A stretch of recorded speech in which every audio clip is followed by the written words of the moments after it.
First Thessalonians chapter 4 verses 16 to 17, where the Lord himself will come down from heaven with a loud command, with the voice of the archangel, and with the trumpet call of God, and the dead in Christ will rise first.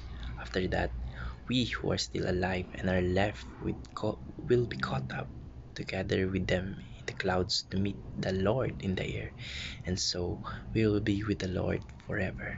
Magandang araw, ang tatalakayin po natin ngayong araw sa ating daily devotion ay ang pre-tribulation rapture.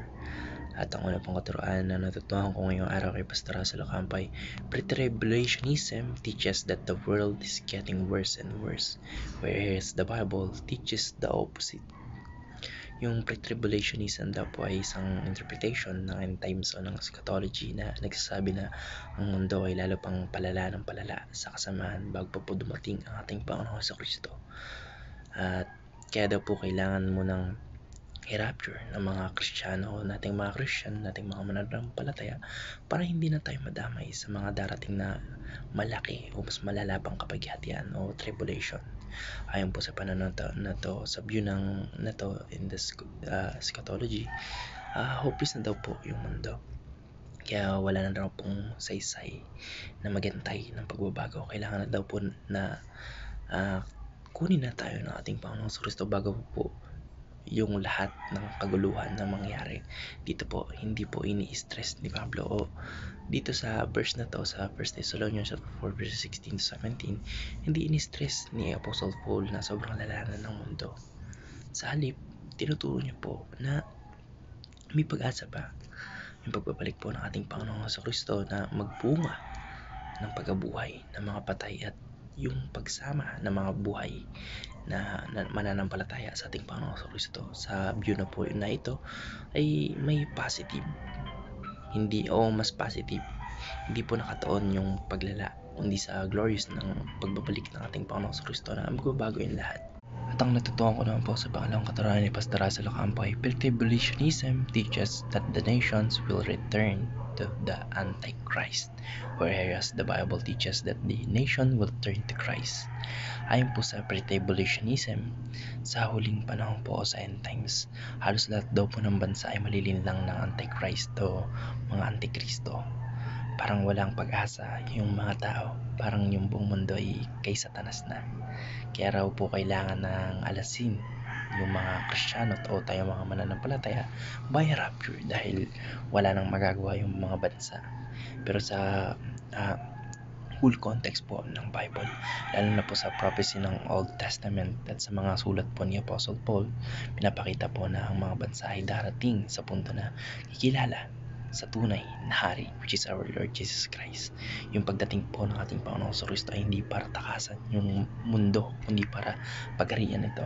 Yung rapture po ay hindi iwalay sa pagbabalik ng ating Panginoong Kristo bilang tagumpay laban po sa kasamaan. Yung mga mananampalataya po ay sasalubong sa kanya sa alapa para sumama sa kanyang glorious entrance bilang isang hari.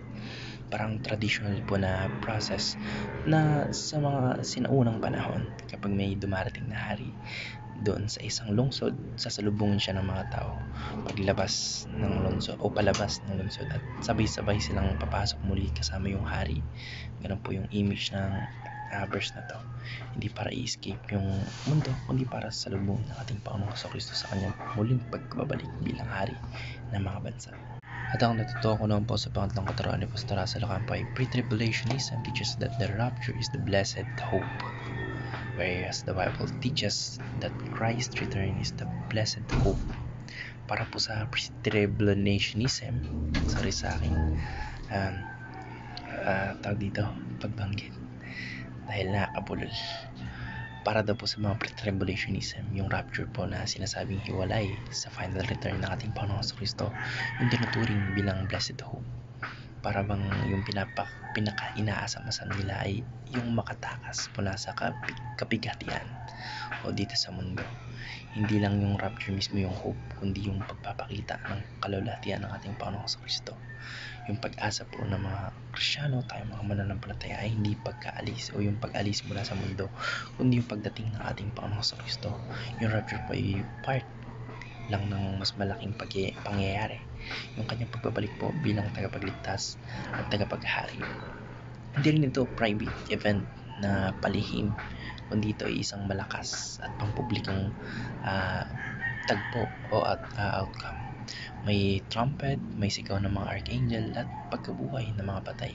Kaya hindi po ito lihim na pag-alis, kundi isang glorious revelation ng pagbabalik ng ating Panginoong Kristo na siyang tunay na blessed hope na lahat ng sumasambalataya sa Kanya. Yun lang po. Maraming salamat and God bless. Amen.